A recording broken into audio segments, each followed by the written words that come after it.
Sinamahan ko nga pala magpa-check up si Nicole at grabe, ang bilis nga pala ng heartbeat ni baby. Talagang hyper na hyper, manang-mana sa daddy.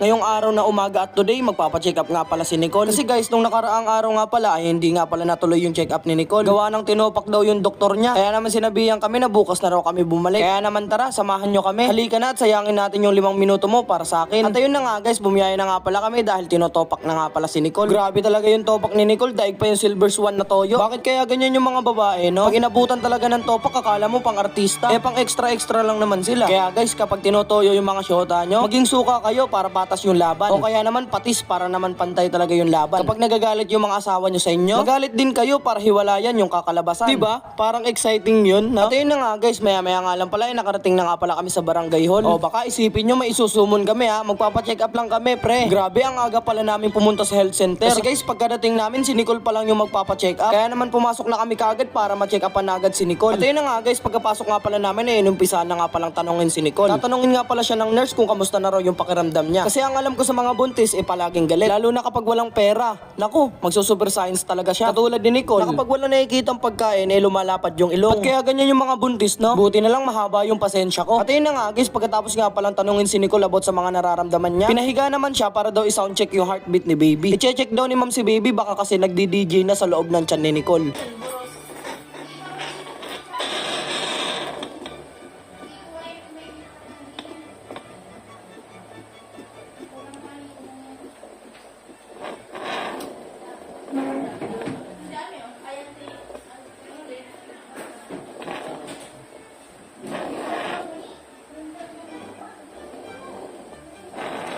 Pag nakakarinig ko ng sound, relax ko.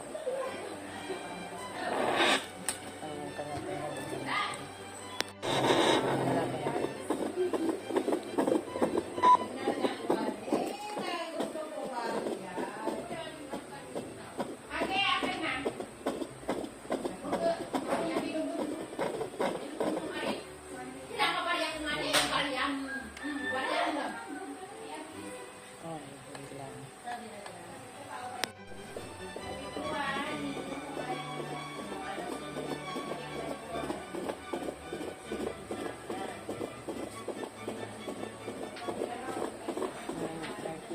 Grabe, super hyper ni baby, talagang manang-mana sa daddy. Sa sobrang hyper ni baby, talagang tatandang maaga si mami. O kaya sa mga magnininong dyan ha, 10,000 pataas ang bigay sa inaanak. O kaya naman house and lot na walang lupa, okay na yun. O siya, sige na mga kumpadre, kita-kits na lang sabihin niya. May 1 taon pa kayo para naman